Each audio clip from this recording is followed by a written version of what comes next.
dinámica para resolver preguntas y llevar a cabo una discusión con el apoyo de Francisco Martínez, que nos acompaña el día de hoy, que es director general de Grupo ADECO, así como de Andrés Sánchez, director general de Randstad México. Quisiera hacer referencia antes de comenzar a las prácticas, si podemos pasar al siguiente slide, por favor. Uno más. A la prevención de prácticas monopólicas y anticompetitivas, como lo hacemos en cada webinar y evento por parte de nuestras cámaras. Y previo a pasar la palabra a nuestro ponente del día de hoy, comentarles de este evento que realiza Holland House y la Cámara Suizo-Mexicana de Comercio e Industria en colaboración con Eurocam, una reunión virtual con Tatiana Cloutier, la secretaria de Economía de la Secretaría de Economía. Este próximo 10 de febrero será una reunión virtual de 9 a 10 de la mañana. Ahora pasaré a presentar a nuestro ponente del día de hoy. Él es Pablo Lezama, es licenciado y maestro en Derecho por la Universidad Nacional Autónoma de México y cuenta con un doctorado en el Instituto de Investigaciones Jurídicas de la UNAM. Ha sido consejero electoral del Instituto Electoral de la Ciudad de México y cuenta con más de 12 años de experiencia como consultor independiente y es docente universitario en distintas instituciones educativas del país. Muchas gracias por acompañarnos, Pablo, y sin más, quisiera pasarte la palabra. Si estás listo, adelante activando tu micrófono. Muchas gracias, Emilia.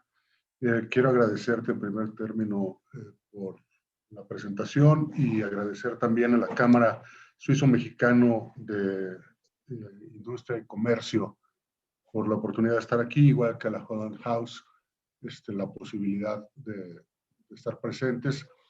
Queremos agradecer sobre todo la oportunidad de expresar los planteamientos de la Asociación Mexicana de Empresas de Capital Humano en un contexto y en una coyuntura tan importante como la que está ocurriendo actualmente en nuestro país en relación con la industria de la subcontratación de personal. Nos encontramos en un, si podemos empezar con la siguiente lámina. Estamos en un contexto, decía, muy importante en donde se está discutiendo una iniciativa enviada por el presidente de la República el 12 de noviembre a la Cámara de Diputados. Quizá previo a referir esta iniciativa debería de decir que desde el inicio de este gobierno ha sido un tema constante el de la subcontratación de personal en la agenda gubernamental. Hemos estado, permítanme la expresión, en esta industria con la espada de Damocles encima de la cabeza desde el inicio de este gobierno, con diferentes planteamientos. Muestra de ello es que llevamos hasta el momento, si no me equivoco, 4 parlamentos abiertos realizados, tratando de entender y de expresar cuáles son los problemas de la subcontratación en México.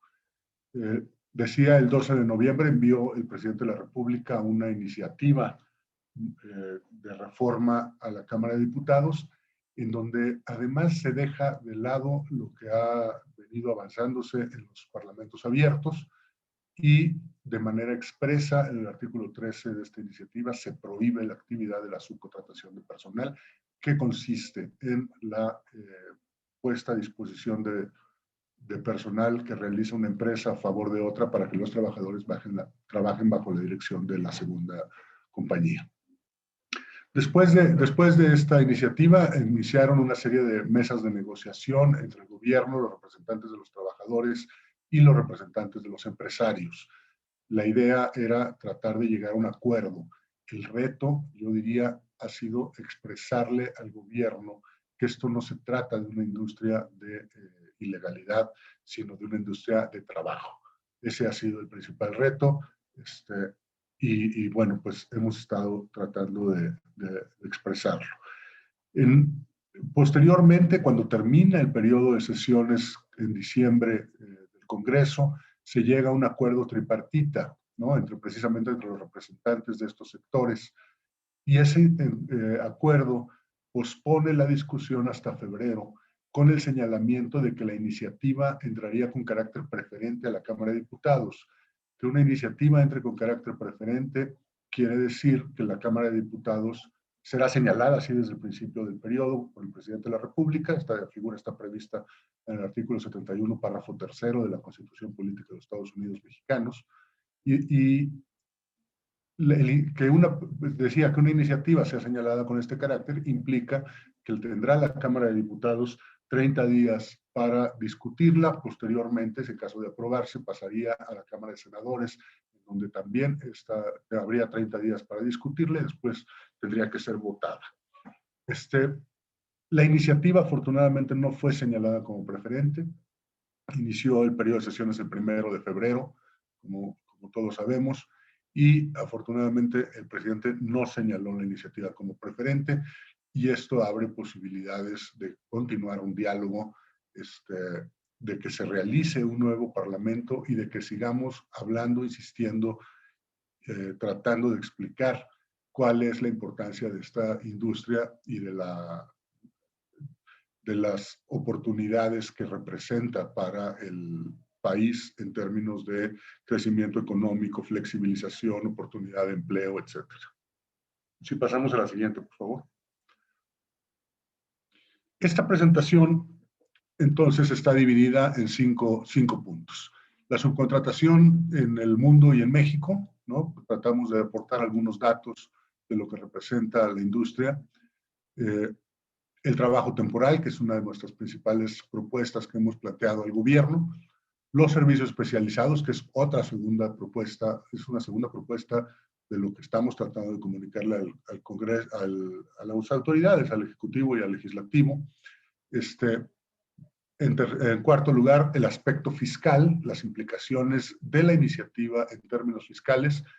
Y además otra cosa, los objetivos de la iniciativa se proponen en gran medida, o más bien absolutamente, combatir las prácticas de evasión y elusión fiscal y de violaciones de derechos de los trabajadores.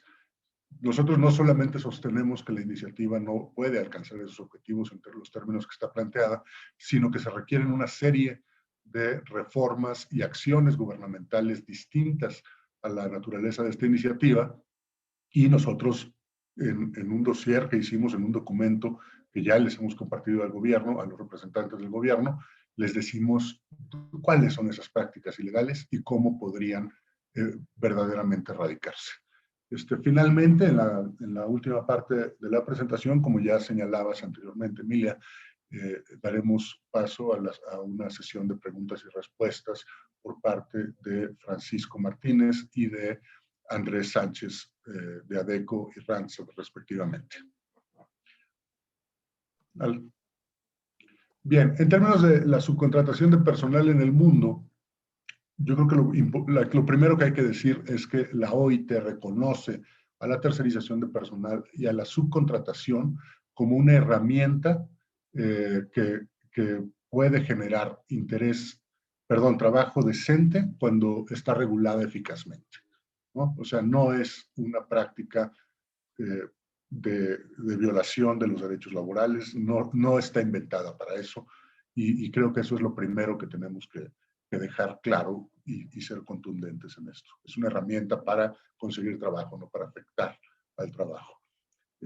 Datos que me parece importante resaltar: los 57.7 millones de personas que fueron colocadas por agencias de empleo en el mundo, en 32 países, 3.8 millones fueron colocadas a través de la figura del reclutamiento, que es lo que prevé la iniciativa presidencial que podrá mantenerse para las empresas de subcontratación. Y 53.9 millones fueron colocados a través de agencias de trabajo temporal. Fíjense cómo la diferencia es de alrededor del 95%, incluso más del 95%, como el 95% del total, ¿no? O sea, la afectación que podría producirse con la iniciativa del presidente a este sector podría ser en esa proporción. Otro dato que me parece importante resaltar de aquí sería que aproximadamente entre el 27 y 28% de los empleos que se generan por agencia son jóvenes menores de 24 años, lo cual contrasta con la media internacional, que es de 10%, ¿no? O sea, es un área de oportunidad para que los jóvenes menores de 24 años puedan tener sus primeros empleos y puedan desarrollarse, y además, pues con una diferencia también muy importante en términos porcentuales. Si pasamos a la siguiente, por favor. En México, 4.6 millones de personas están trabajando bajo algún régimen de subcontratación. O sea, en términos los términos del INEGI hablan de que son empleados que se les paga a través de una razón social distinta a aquella para la que trabajan. Aquí hay de todo. Tenemos de empresas ilegales, empresas de insourcing, empresas de outsourcing, y la variedad es mucha. Para efectos de la AMECH, que es una asociación que reúne o que agrupa a los 28 grupos de empresas más importantes, pero que además se certifican por cumplir con cada una de las normas de trabajo decente en México, y las normas fiscales, desde luego, también, y cumplimiento de los derechos laborales, etcétera. Estamos hablando de 170,000 empleados en promedio tercerizados mensualmente. Y eso implica que alrededor de 600,000 personas pasan por estas empresas cada año, ¿no? O sea, estos 170,000 son empleados tercerizados en promedio, pero son más de 600,000 personas son las que van pasando por estas empresas. Vamos a la siguiente, por favor. ¿Qué representan las empresas de la AMECH en términos de aportaciones para el Estado mexicano? En términos de seguridad social, estamos hablando de alrededor de 5,000 millones de pesos, solamente de IMSS e Infonavit. La inversión en 2019 fue superior a 30,000 millones de pesos.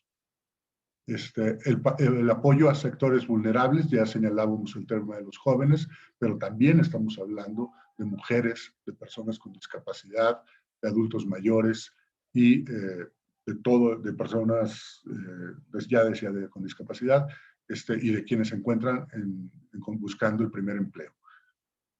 Todo esto a través de estas empresas.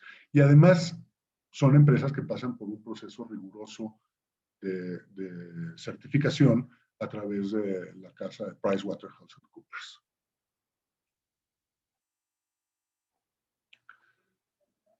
Miren cómo está segmentado el mercado laboral en México, ¿no? Tenemos en el empleo formal, según cifras del IMSS, alrededor de 19,773,732 personas.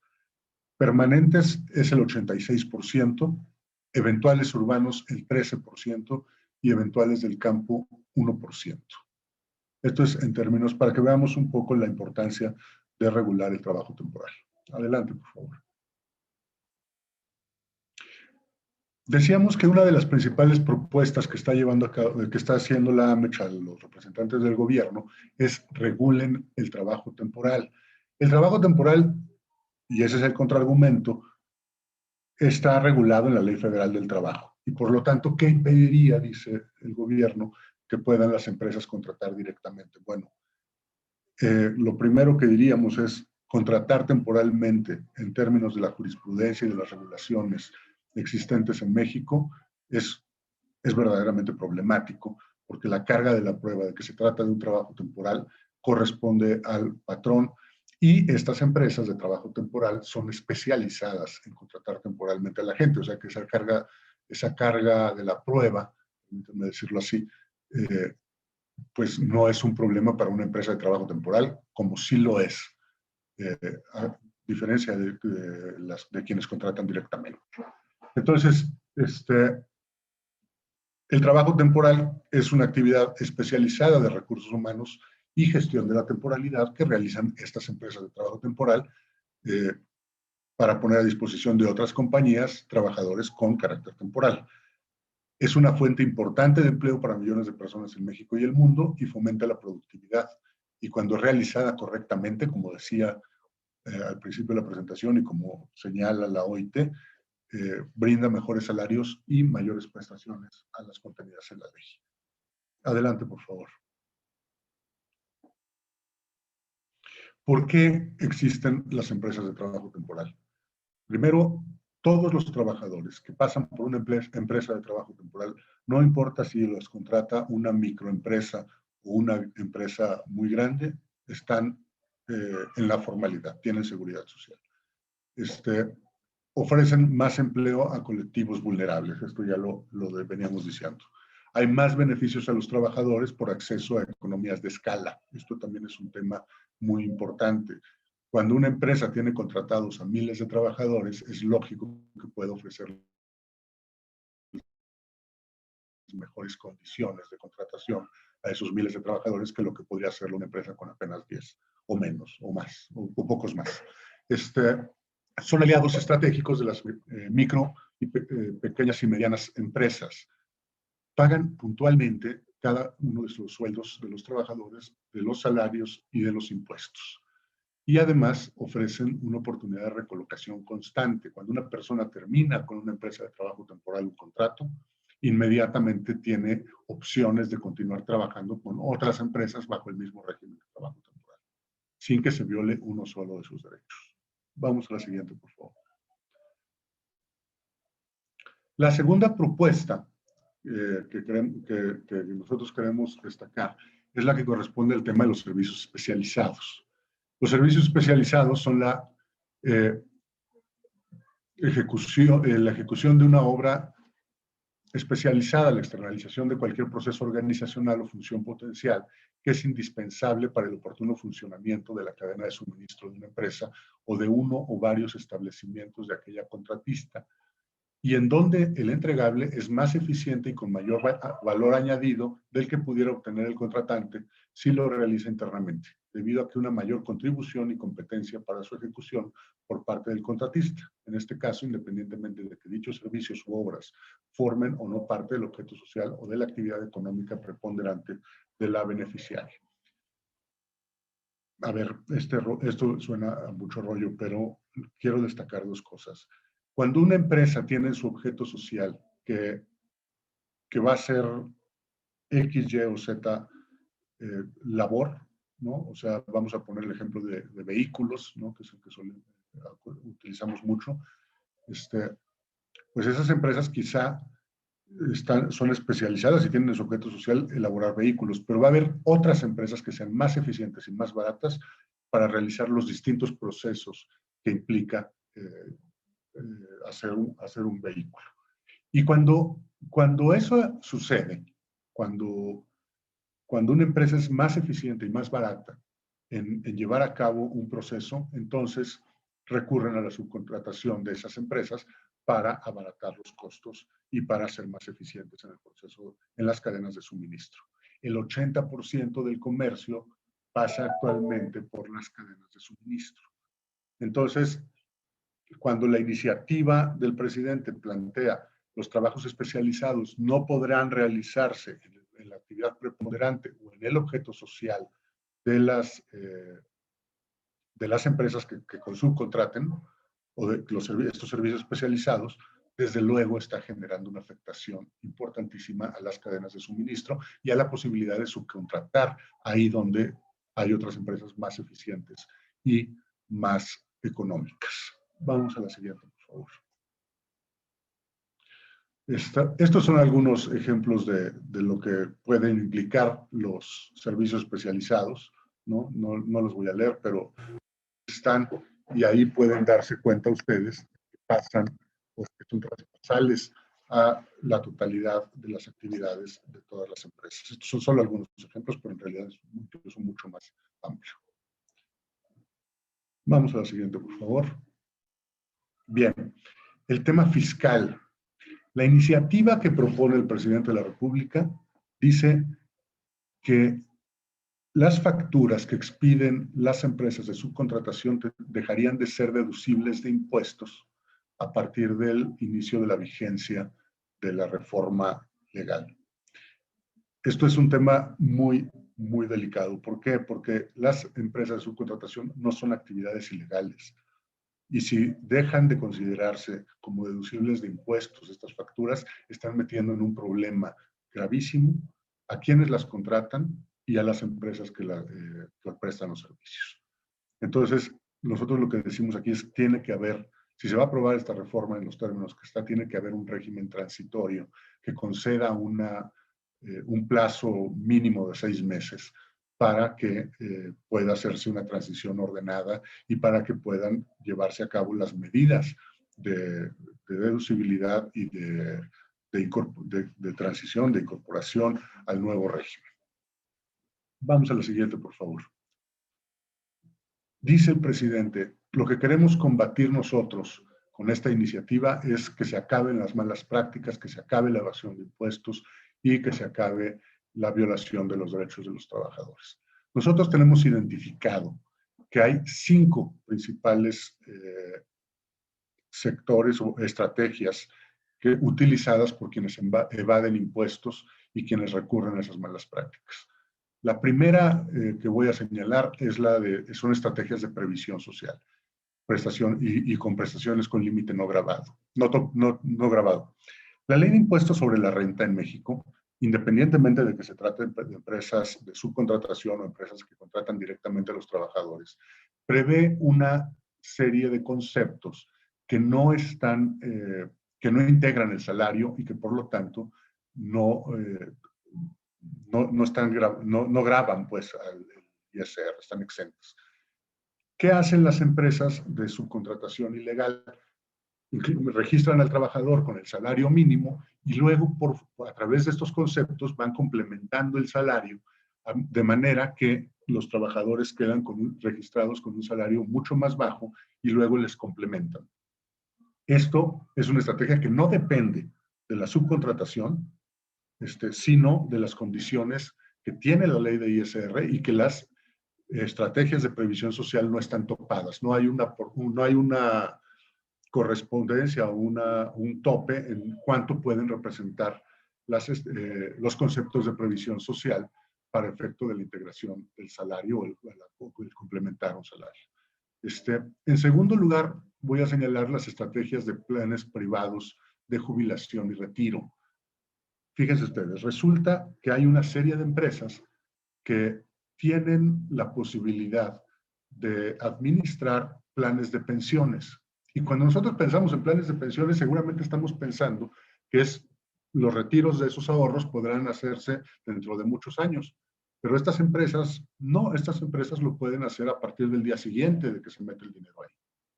Entonces, en términos de la ley del Seguro Social, del 27, fracción 8, del artículo 27, fracción 8 de la ley del Seguro Social, el dinero que se mete a los planes de pensiones no integra salario.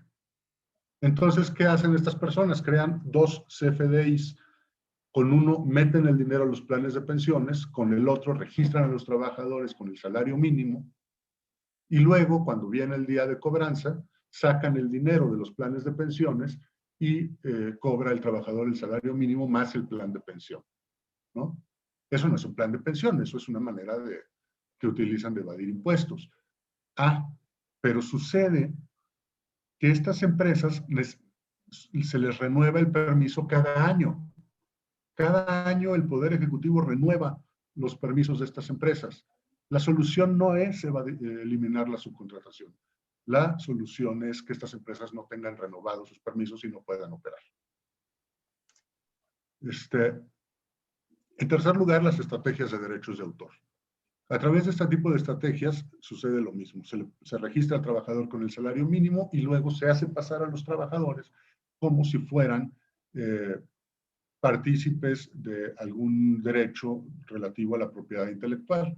Y entonces, en lugar de salario, les pagan a través de regalías de derechos de autor. Y aquí nuevamente evaden los impuestos. Pues aquí lo que tiene que hacerse, evidentemente, es una mayor fiscalización por parte de la autoridad para evitar estos esquemas. Esto no tiene que ver tampoco con la prohibición de la subcontratación de personal. Luego está la famosísima estrategia de asimilados a salarios. a través de la cual se hace pasar a los trabajadores como si fuera personal profesional independiente y que les pagan con recibos de honorarios o con esquemas que no implican pagos de seguridad social y cuando en realidad hay una subordinación clarísima para este tipo de trabajadores.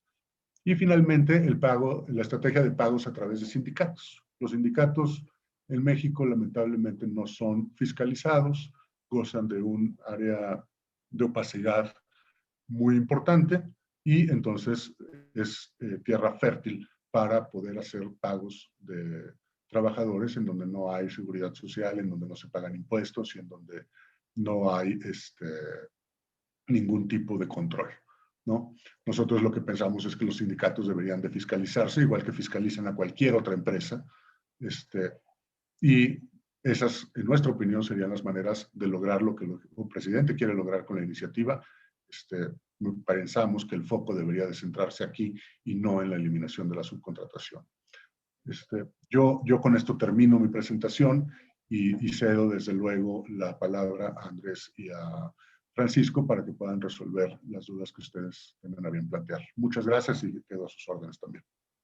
Muchísimas gracias, Pablo. Muy interesante la presentación. Y ahora para esta sesión de preguntas y respuestas, tengo el gusto de ceder la palabra a Karin Berberi, quien es directora de Holland House, que nos ayudará también con los dos ponentes a llevar a cabo esta discusión. Adelante, Karin. Muchas gracias, Emilia. Buenos días a todos. Para esta sesión de preguntas y respuestas, quisiera invitarles a todos los participantes en colocar sus preguntas en el chat de esta sesión. De esa manera los vamos abarcando uno por uno más que podamos. Pero antes de comenzar, quisiera dar una breve introducción de quiénes van a estar respondiendo las preguntas de hoy. En primer lugar está Francisco Martínez, el director general de ADECO. Francisco es licenciado en Ciencias de la Información por la Universidad Autónoma de Barcelona. Inició su carrera en ADECO España, donde fue director comercial por 15 años. Posteriormente se unió a la región de Latinoamérica, donde fue director general en Chile, Argentina y Uruguay. Cuenta con 24 años de experiencia en el sector de recursos humanos y ha sido nombrado Member of the Top 25 Staffing Leaders Influencers List en LATAM. Actualmente funge como director general para Grupo ADECO México y desde 2019 forma parte del Consejo Directivo de la Cámara Suiza en México. Y por otro lado tenemos a Andrés Sánchez, el director general de Randstad. Él es licenciado en Economía por la Universidad Católica Andrés Bello en Venezuela y maestro en Administración de Negocios por la IE Business School en Madrid. Ha ocupado cargos gerenciales y directivos en el sector del Business Process Outsourcing y atención a clientes, implementando y desarrollando nuevos modelos de negocio en el mercado latinoamericano, especialmente en México, Venezuela, Colombia, Perú y Centroamérica. Actualmente es miembro del comité directivo de la Asociación Mexicana de Empresas de Capital Humano, la AMECH, y funge como director general de Randstad México, como habíamos dicho. Lo que estoy viendo es que ya tenemos algunas preguntas aquí en el chat. El primero que vi es una pregunta muy específica por parte de Giro van der Sloot. Dice, de los 4.7 empleos tercerizados, ¿cuántos más o menos trabajan para el gobierno, ya sea de forma directa o indirecta? No sé si tú, Andrés o Francisco, quisieran empezar con esta respuesta. Sí, si quieres. Gracias, Karin. Hola a todos y nada, gusto saludarte, Guido, que te conozco personalmente. Hay varias cifras, ¿no? En cuanto a ese número exacto. La que nos está, digamos, suena más o de alguna manera validada, estaría alrededor de unas 500.000 personas, de manera directa e indirecta, pero no hay una confirmación exacta, Guido, en cuanto a esto, ¿no? Y a tu digamos, asumiendo que tu pregunta va un poco, justo es uno de los temas importantes de por qué la misma implementación de la iniciativa presidencial luego tiene impactos directos en el propio gobierno, ¿no? Y que es probable que en un inicio, al lanzar esto en noviembre, no se habían tomado en cuenta desde un punto de vista presupuestario, incluso para el gobierno, e implicaciones luego de cómo hacer esa internalización o transferencia de este personal, ¿no? Entonces, es uno de los puntos importantes que digamos, están sobre la mesa y que probablemente esté haciendo que haya más discusión y análisis de cómo implementar los cambios legislativos. Gracias, Andrés. Francisco, si te puedo invitar a contestar la siguiente pregunta. ¿Qué posibilidad hay que sí se ponga tope a la PTU? Muy buenos días. Bueno, pues muchísimas gracias a todos por su asistencia, a la Cámara Suiza, a la Holland House y a mi colega Andrés Sánchez por tener la oportunidad de compartir con todos ustedes el estatus de la iniciativa. Bueno, este precisamente es uno de los temas preponderantes en las discusiones, el tema de la PTU. No se ha llegado a ningún tipo de acuerdo. Las distancias son bastante importantes entre lo que quiere el gobierno y lo que quiere la iniciativa privada, y eso es uno de los puntos de los que se ha tratado en las recientes conversaciones sobre PTU, y que al final pues todavía no ha llegado a algún acuerdo. Yo creo que se va a llegar a un punto intermedio. Gobierno quiere 4, IP quiere 1, un mes, y bueno, pues la posibilidad de que se pueda llegar a un punto intermedio pues es factible. No sé, todo puede ocurrir, ¿no? Y bueno, y también pues me gustaría un poco pues compartir la visión de hacia dónde podemos ir, ¿no? La verdad es que estamos bastante mejor que en noviembre y en diciembre. ¿Por qué? Porque quizás todavía no hay nada negociado, no hay nada cerrado. Al parecer las presiones de la IP están dando resultados. Las últimas declaraciones de Tatiana Cloutier y las de ayer del senador Monreal pues nos da luz de que el gobierno está abierto a negociar, a dialogar y a tratar un tema muy complejo como la subcontratación en México, no de una manera fácil, digamos fácil como se planteaba, sino de una manera adecuada y como se tiene que hacer. Entonces, en ese aspecto estamos optimistas, ¿no? Gracias, Francisco. Eso es muy bueno escuchar el optimismo. Otra pregunta, ¿la reforma considera el insourcing o cómo se está proponiendo manejar esa figura? Pregunta Alfonso Torres. Sí, va muy relacionado a lo que comentaba Francisco en cuanto a la pregunta anterior. Sí la contempla. La respuesta concreta sí afectaría el insourcing, ¿no? Y es uno de los principales, y es uno de los aspectos que más impacta, ¿no? En todo el sector empresarial de México, ¿no? Esto es una figura que efectivamente se ha desarrollado porque era legal, ¿no? Y muchas empresas transnacionales y nacionales han utilizado la figura del insourcing, donde tienen, digamos, una empresa que presta servicios a otra empresa del grupo. Y sí, la reforma contempla eliminar esa figura, justo porque, digamos, la visión del gobierno es que estas empresas han sido creadas únicamente para evadir la obligación de la PTU. Entonces, justo lo que están discutiéndose en las mesas es el cómo afrontar este tema por el gran impacto que tiene en algunas industrias donde incluso se pudiese llegar hasta lo absurdo de tener empleados, digamos, de primera línea que ganen más que los altos ejecutivos por los repartos altos de las utilidades, ¿no? En algunos casos específicos, ¿no? Entonces, es gran parte de la discusión, como dijo Francisco, no se ha llegado, pero sí lo contempla, Y sí, la gran parte de las empresas ya están tomando medidas en cómo adecuarse internamente para no contar con la figura del insourcing, que de continuar, digamos, en la línea del gobierno, ya sean las discusiones ahora en febrero o posterior, pareciera que sí es una figura que sería eliminada en este momento.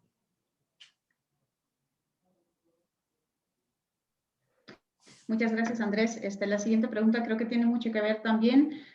Preguntan si la LFT de 2012 regula gran parte de posibles malas prácticas. Igualmente ya las comentaste ahorita, pero la pregunta específica es si la LFT de 2012 ya regulaba esas malas prácticas. Sí, vamos a ver la regulación que tiene ahora mismo México desde el año 2012 es una regulación que está muy bien. El problema de todo esto ha sido que muchas empresas o algunas empresas, ¿vale?, tanto de su contratación como los clientes que le han comprado ese tipo, los servicios a este tipo de empresas de esquemas fiscales, no han cumplido la ley. No han cumplido la ley y la ley establece penalizaciones y digamos, y la Secretaría de Trabajo también tiene un organismo de fiscalización. El gran problema pues, ha sido ese, que algunas empresas no lo han cumplido, ¿vale? Y también por parte del gobierno, de la Secretaría, no han tenido recursos necesarios para abordar fiscalizaciones como Dios manda. Pero sí, la actual ley lo regula y esa era una de nuestras primeras reivindicaciones, ¿no? Lo primero de todo, oye, estamos de acuerdo en el propósito de la iniciativa, el objetivo, pero no estamos tanto de acuerdo, digamos, en la solución propuesta, que es la eliminación, porque la subcontratación ya está bien regulada en México y tiene sus candados adecuados, ¿no? Entonces, bueno, pues sí, la tiene, pero lo que pasa es que no se ha aplicado. Gracias, Francisco. Nos queda, creo que, bastante claro. Una pregunta para tener un poquito más de contexto. De la población laboral de México, que son más o menos 55 millones de personas, ¿cuántos trabajan en el sector informal, desempleados o de empleado formal? O sea, ¿cuál es la balanza más o menos? Sí. Bueno, a nivel de ese 55 de la población económica activa, digamos, está entre 55 y 60 millones, aproximadamente un 57%, o vamos a redondearlo a 60%, digamos, está considerado en el sector, en la informalidad, ¿no? La medida, básicamente, cómo medir qué es formal o no, es justo la inscripción o el registro de personal afiliadas al Seguro Social, al IMSS, de los cuales también, como hemos visto, porque esto finalmente se hace a través de unas encuestas, ¿no? El desempleo que se habla, que normalmente puede estar entre 3 y 5%, variando en los años, pero digamos que esto viene a raíz de una encuesta donde principalmente se le pregunta a la población si está trabajando, ¿no? Si la respuesta es sí, digamos, no entra en ese indicador de desempleo y por eso el indicador es, digamos, tan bajo, un buen indicador comparativamente con otros países, pero simplemente la respuesta puede ser sí. Bueno, ¿en qué trabaja? Bueno, puede ser ayudando a mi tío en su bodega o lo que sea, ¿no? Entonces luego ahí es donde entra el tema de la formalidad e informalidad, donde básicamente la medida hoy es si está registrado en el IMSS, que del todo tampoco es una garantía 100%, como ya hemos dicho, porque puede haber algunas prácticas donde hay registros con salarios mínimos y luego se paga con otros conceptos, como dijo Pablo, lo cual digamos que tampoco entraría en una formalidad al 100%, ¿no? Espero haber contestado la pregunta, ¿no? Gracias, Andrés. Sí, la siguiente pregunta es una que yo también me he estado haciendo. Al no haber sido considerado como prioritaria esta iniciativa, ¿cuándo se estima más o menos que el proceso legislativo se vaya a concluir? ¿Tenemos alguna idea? Pues vamos a ver, yo creo que es un buen dato, ¿no? para la industria y para el empresariado en general, pues que esta iniciativa no haya salido como preferente. sobre todo porque creo que las diferentes presiones y reuniones, parlamentos abiertos y mesas de trabajo de alto nivel que se han tenido parece que han calado, ¿no? Y parece ser que se pueden haber dado cuenta pues que hay que dialogar un poquito más, hay que entrar más al detalle, hay que analizar las cosas, los impactos. Entonces, bueno, pues eso ya, digamos, no nos va a poner presión sobre digamos, la dictaminación, ¿no? Una iniciativa que no tiene carácter preferente en el Congreso puede estar años, ¿vale? Entonces, posiblemente se empezarán las conversaciones en breve, ¿vale? Pero bueno, ayer el senador Monreal, pues persona, como saben, muy relevante en este gobierno y muy cercana al presidente, pues hablaba que incluso dudaba que pudiese acabar la discusión en este periodo legislativo y que posiblemente se abriría o se seguiría con el diálogo y el análisis a partir de julio.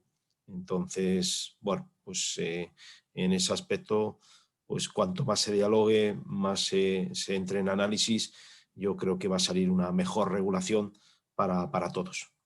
Cosa muy necesaria para el mercado laboral mexicano. Sí, Claro, por complementar un poco la pregunta, coincido con Francisco en el sentido de que creo que son buenas noticias y siempre y cuando exista ese debate, ¿no?, en el Poder Legislativo y el debate profundo y analizando todas las implicaciones que se tiene, ¿no? Sin embargo, también cabe decir que lo que técnicamente lo que le quita es la obligación del pronunciamiento en 30 días, ¿no? Que pudiese igual pronunciarse antes de esos 30 días, pudiese ocurrir. Lo vemos poco probable, por un poco ya lo comentado por Francisco, pero no quiere decir que no se puede hacer antes de 30 días, ¿no? De 30 días técnicamente hablando. Gracias, Andrés. La siguiente pregunta es desde el punto de vista fiscal.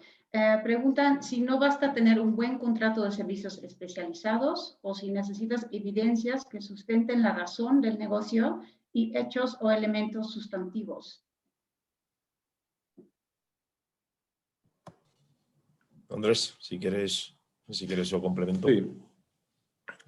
Si quieres, Emilia, había una lámina que creo que estaba justo antes de donde estaba la fotografía de Karin. Había una última lámina, si la puedes poner. Uh-huh. Vale, porque esto es clave, ¿no? Y va un poco relacionado a la pregunta, ¿no?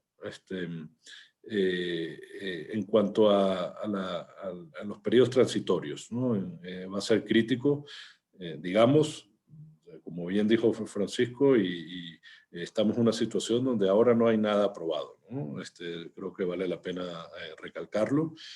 Hay una propuesta de iniciativa, la cual se ha venido discutiendo en estas mesas paralelas, iniciativa privada, gobierno, y hay muchas dudas sobre la misma, ¿no? Entonces, podemos hacer algunos comentarios sobre lo que es la propuesta, pero recordar que puede sufrir modificaciones y esperemos que sufra modificaciones en base a lo que ya se ha comentado como tal. ¿Dónde debería sufrir modificaciones? Bueno, por supuesto en un tema de periodos transitorios en cuanto al tema del tratamiento fiscal, ¿no? que va a tener, digamos, hasta los servicios actuales.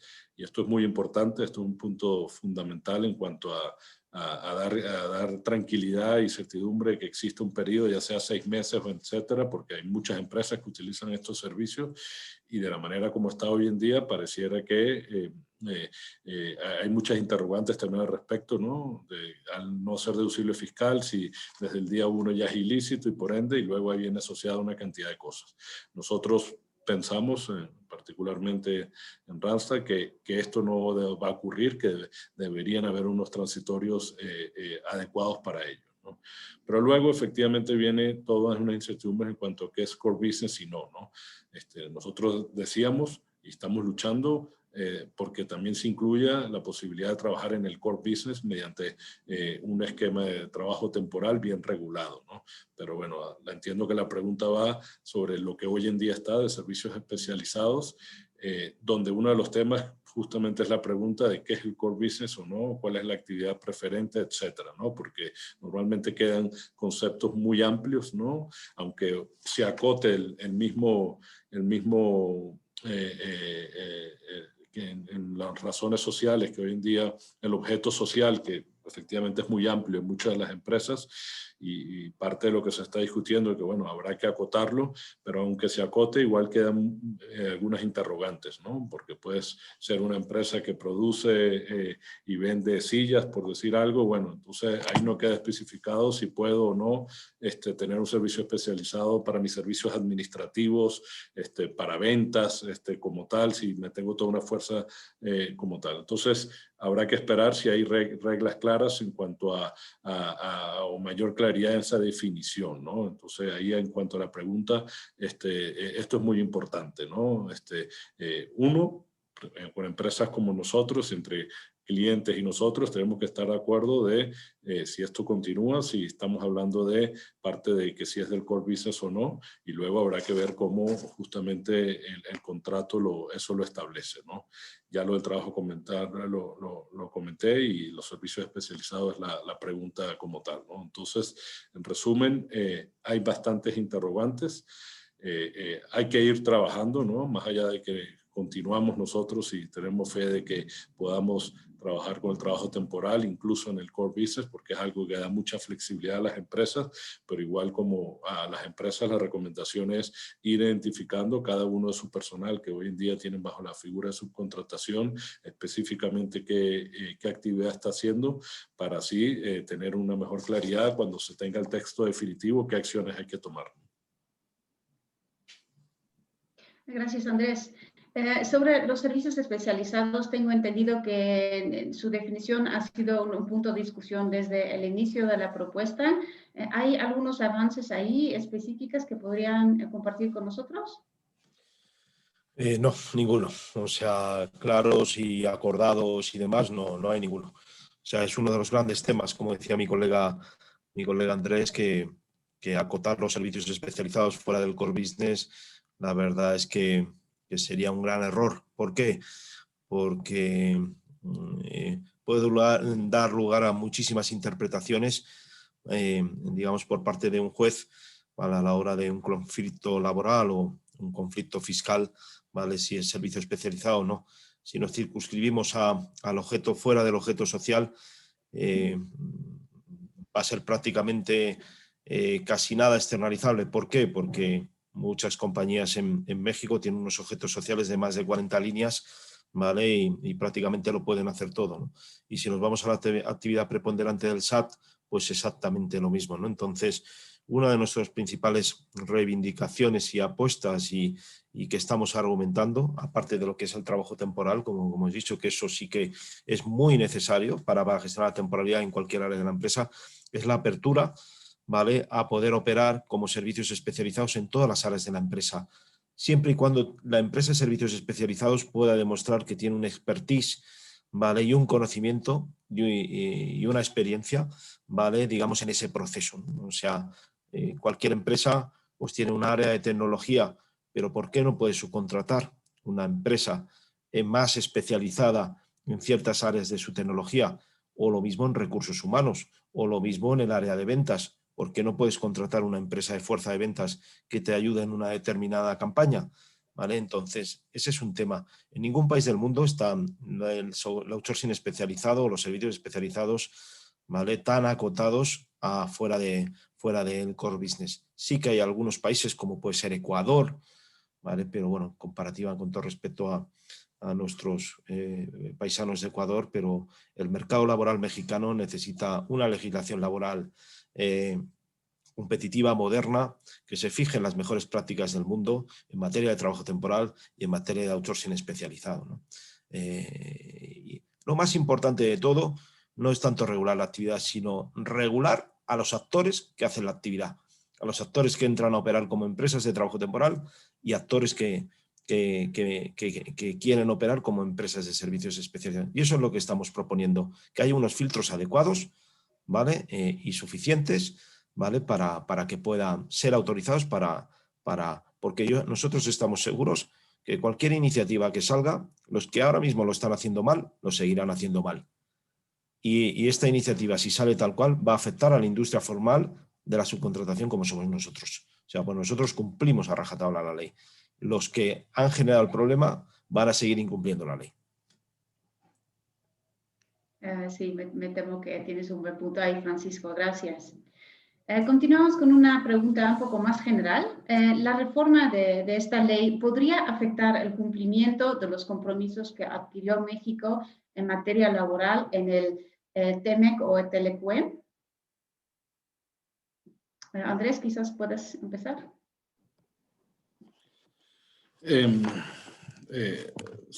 Sí, definitivamente habría que entrar más en detalle, ¿no? Porque, bueno, como saben, efectivamente en el TEMEC va más asociado, digamos, a todo el aspecto sindical, ¿no? Y la libertad sindical, etcétera. Es, digamos, mucho el foco que en primera instancia se está vigilando.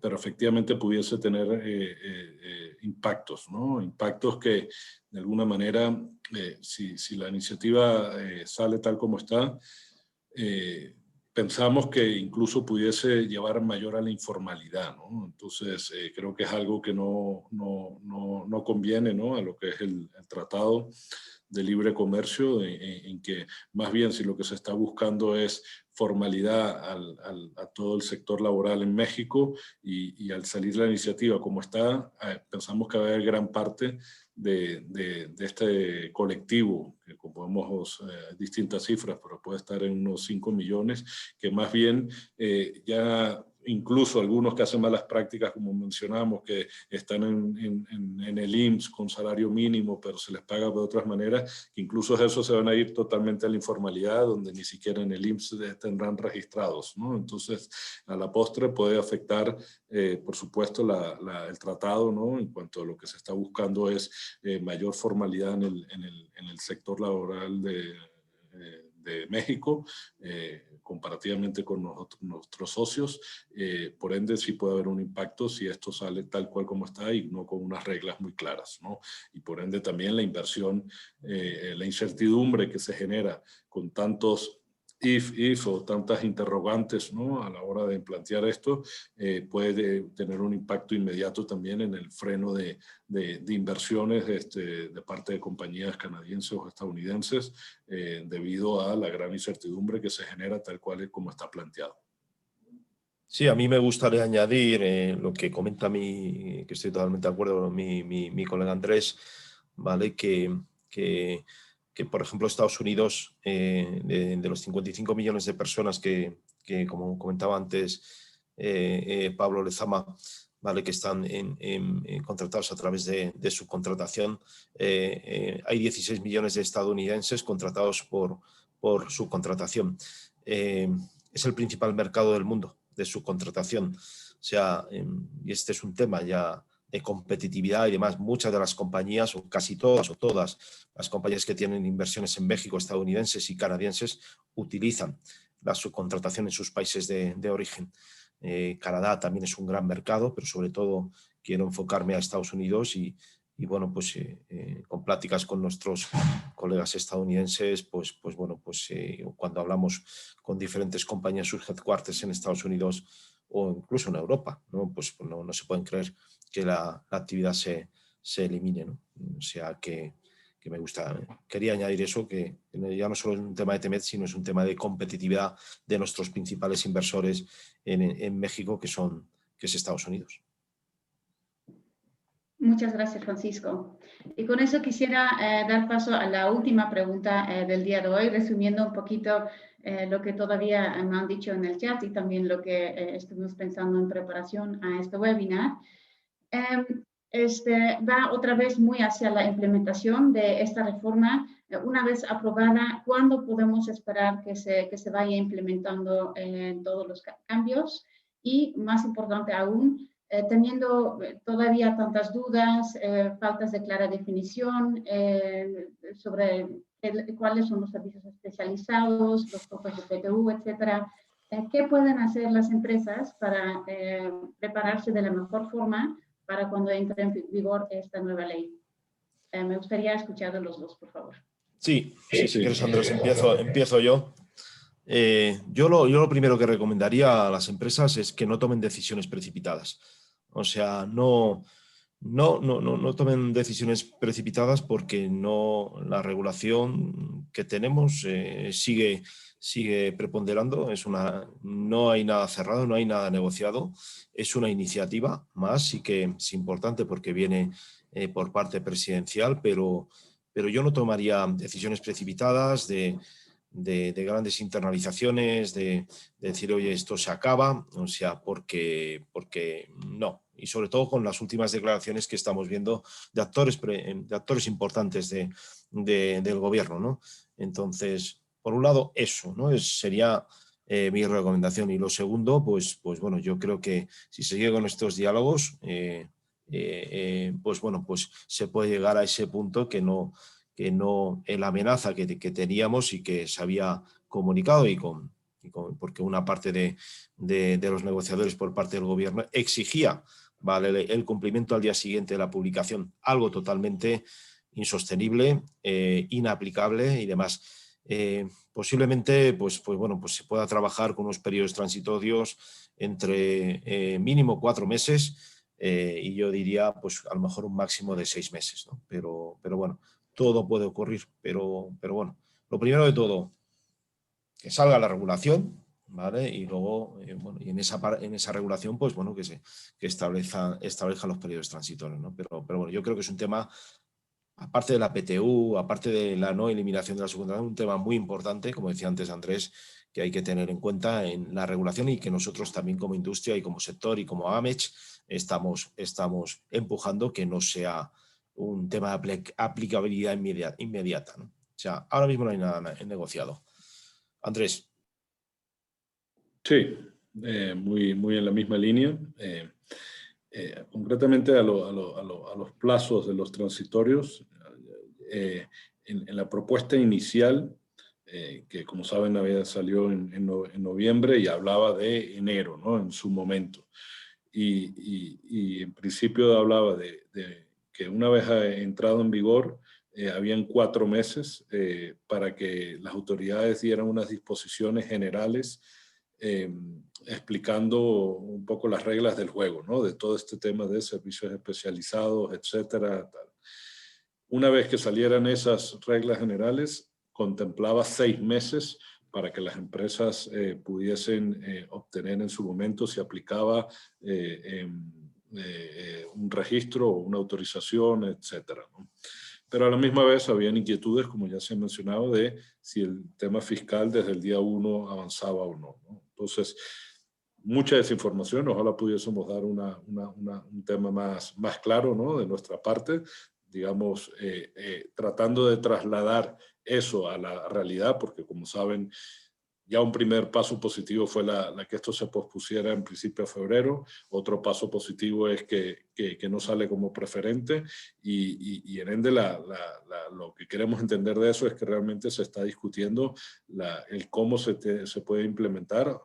Primero, cuál va a ser el ámbito, ¿no? Que si puede ser core business o no, si se puede permitir otras empresas de trabajo temporal más regulada. Veía una pregunta, por supuesto, estamos en total favor de mayor regulación de todo el sector, siempre y cuando digamos, incluso se puede prestar en el core business o no, y que realmente excluya a las personas a las empresas que hacen malas prácticas, ¿no? Entre mayor regulación, del lado de la AMEC, estamos totalmente a favor, ¿no?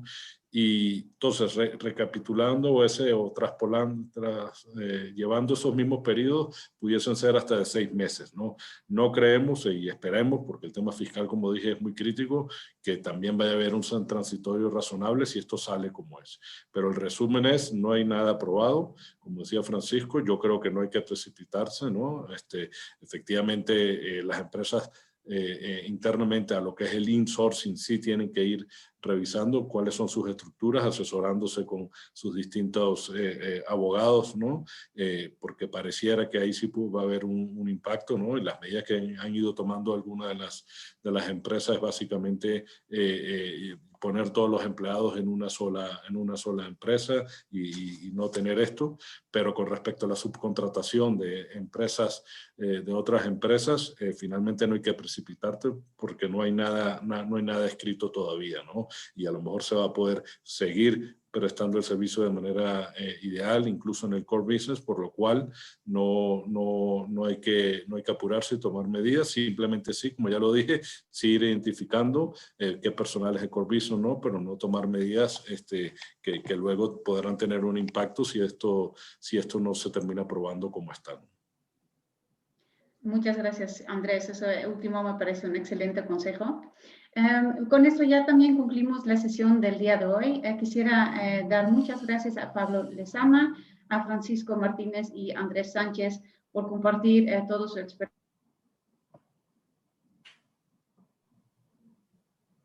Muchísimas gracias. Muchas Sí, gracias. me parece que hubo por ahí un corte de Karin, pero retomo el agradecimiento tanto a los ponentes como a los más de 90 participantes que nos acompañaron por parte de las empresas de Holland House y la Cámara Suiza.